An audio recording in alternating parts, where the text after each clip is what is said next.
सबके सामने हमारे परम गुरुदेव सिद्ध बाबा सुंदरनाथ जी महाराज, जो हमेशा हिमालय की कंदराओं में रह करके तपस्या करते रहते थे, और जब गुरु महाराज उनको मिले तब उन्होंने गुरुदेव से कहा, आओ माधव, मैं तुम्हारा 2000 वर्षों से इंतजार कर रहा हूं। तो जब गुरु महाराज उनसे मिले, उनकी शंकाओं का समाधान किया, तो उन्होंने 21 दिन की समाधि लगाई थी। समाधि के बाद उनकी जब शंकाएं दूर हो गई, तो रोज सुंदरनाथ जी महाराज कोई न कोई उपदेश उन्हें देते रहते थे। तो आज मैं उन उपदेशों में से परम गुरुदेव सुंदरनाथ जी महाराज के मन को रोकने के उपाय, यह उपदेश मैं बता रही हूं, क्योंकि इस कलिकाल में किसी का भी मन स्थिर नहीं है। भजन करने बैठते हैं और मन चूहे की तरह इधर उधर कुतरता रहता है, भागता रहता है, और मन कभी स्थिर नहीं हो पाता। उस मन को स्थिर करने के लिए हमारे सुंदरनाथ जी महाराज ने अमूल्य उपदेश बताए थे, वे आप लोगों के समक्ष लेकर आई हूं। जय श्री माधव। पहला उपदेश है, साधारण मनुष्य का भजन करते समय मन हमेशा चंचल रहता है, उसको कैसे रोके? क्योंकि जो मनुष्य योग आदि प्राणायाम से अनभिज्ञ है, उनकी विधियां नहीं जानता है, वे अपने मन को कैसे रोके? क्योंकि जब तक हम प्राणायाम नहीं करेंगे तो हमारा मन भी नहीं रुकेगा। प्राणायाम करने से मन कंट्रोल होता है। तो नाथ जी महाराज का उत्तर था कि मन तो बार बार इधर उधर जाएगा ही, वो उसका यह तरीका है कि गर्दन को नीचे कर लो। जैसे हमारे सुंदरनाथ जी महाराज हमेशा एक ही मुद्रा में रहते थे, इसे कहते हैं जालंधर मुद्रा। गर्दन को नीचे करने से मन इधर उधर कम जाता है। मन के यहाँ वहां जाते ही मालूम पड़ जाता है कि एकाग्रता भंग हुई। जैसे ही एकाग्रता भंग हुई और मन की चंचलता चालू हुई। और दूसरा, मन को यह सजेशन दो कि आत्मा तो एकाग्रचित्त है ही, स्वभाव तो मन का चंचल है। अतः मन भले ही यहां वहां जावे, तो मैं अपने लक्ष्य पर दत्तचित्त होकर बैठा हुआ हूं, यही सोचना चाहिए। और 4 तरीके हैं जिससे मन रुक जाता है। बीच बीच में मन को शर्मसार कर देना चाहिए कि भगवान से भरकर कोई उत्तम वस्तु नहीं है, उसको छोड़कर तू कहां जा रहा है। और वाकई में भगवान से भरकर कोई वस्तु नहीं है। अगर मन चंचल है तो इधर उधर तो भागेगा ही, लेकिन भगवान की कृपा से मन चंचलता छोड़ भी सकता है, प्रयास करने से, अभ्यास करने से। और थोड़ी थोड़ी देर में श्वास को रोक लेना चाहिए, क्योंकि मन का सांसों से भी संबंध है। और जब सांस रुक जाएगा, जब चिंता या हर्ष अधिक होता है, तो भी मन चंचल हो जाता है। इसलिए कभी खुशी हो जाती है तो कभी गम हो जाता है, तो भी मन की चंचलता चालू हो जाती है। इसलिए अधिक हर्ष और अधिक चिंता भी मन को विचलित करने का एक कारण है।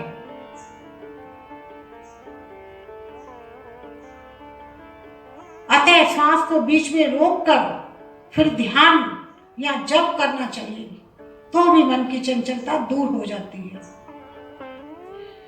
बैठे बैठे मन बुरी तरह चला जाए, बैठे बैठे मन उधर उधर भाग जाए, बुरे विचार आने लग जाए, अशुभ कर्म करने की इच्छा उत्पन्न हो जाए, तो उसे कैसे रोका जाए, कैसे थामा जाए? उसके दो प्रकार हैं।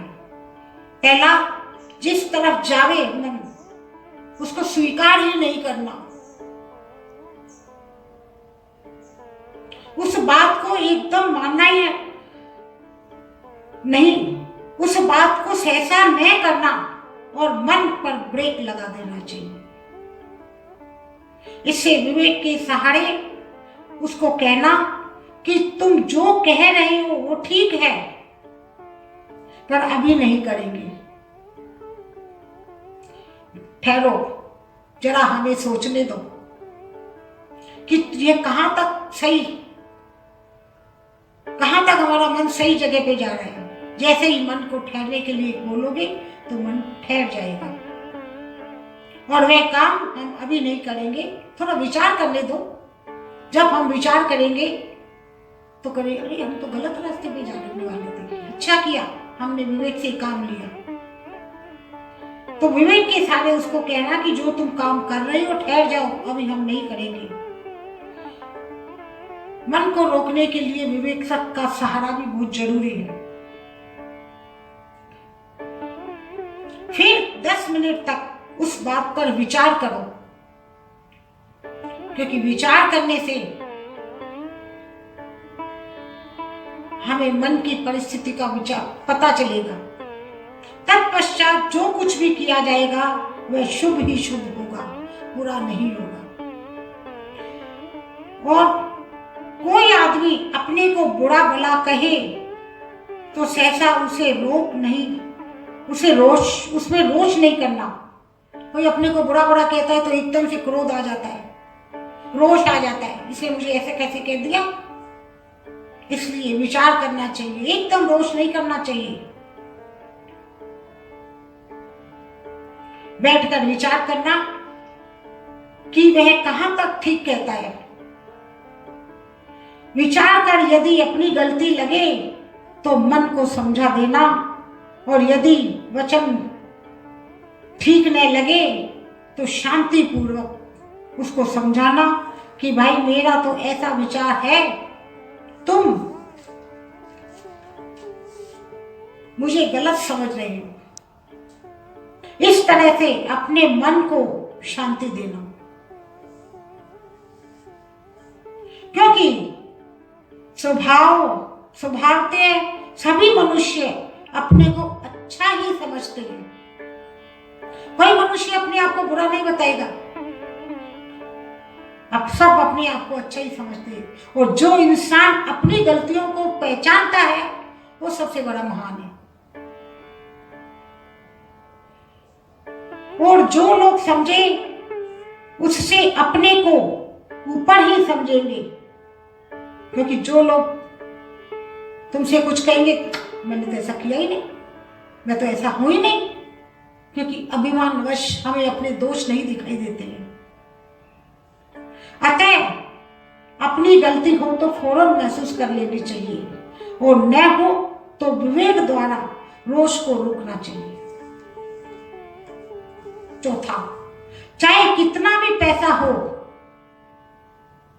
जो आदमी फिजूल खर्ची करता है उसकी लक्ष्मी नहीं टिकती है, चली जाती है। अधिक पैसा हो तो फिजूल खर्ची में धन व्यर्थ जाता है, वह दान पुण्य आदि शुभ कर्मों में लगा रखना चाहिए, अन्यथा लक्ष्मी नहीं रहेगी। यदि रही भी तो अधिक से अधिक एक पीढ़ी, एक पैसा भी ज्यादा होना मन की चंचलता है। किसी भी आदमी की उन्नति हो और उसे पुनः पुनः अहम आता है तो समझना चाहिए कि उसका पतन होने वाला है। अहम भाव को रोकना चाहिए। किसी भी क्षेत्र में आध्यात्मिक या सांसारिक, अन्यथा अवनति होकर ही रहेगी। मन पर 24 घंटे नियंत्रण रख कर उस पर चाबुक रखना कि मैं चिंतन में, वाणी में या कर्म में किसी को कोई दुख तो नहीं दे रहा हूं।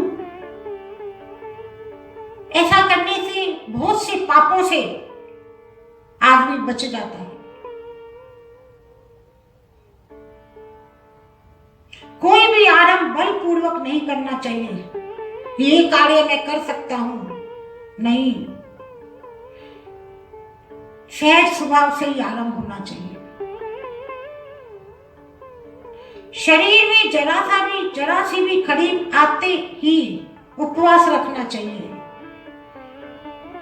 मिट जाए तो ठीक, नहीं तो 2-3 दिन तक फल खाने चाहिए, अन्न नहीं खाना चाहिए।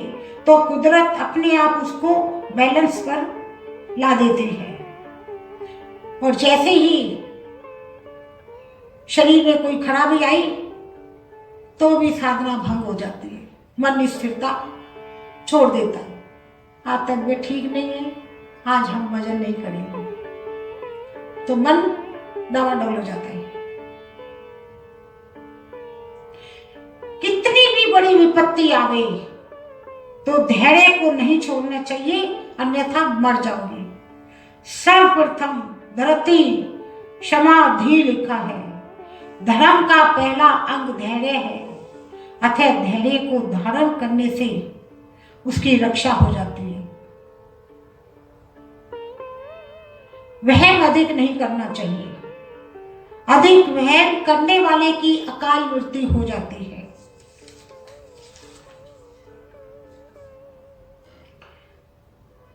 एक आदमी अंधश्रद्धालु है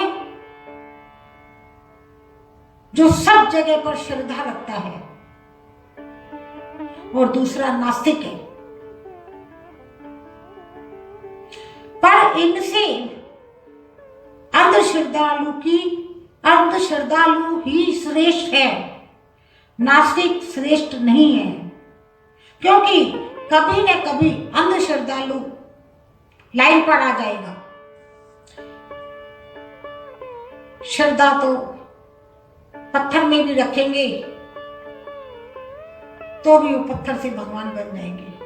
जय गुरुदेव, जय गुरुदेव।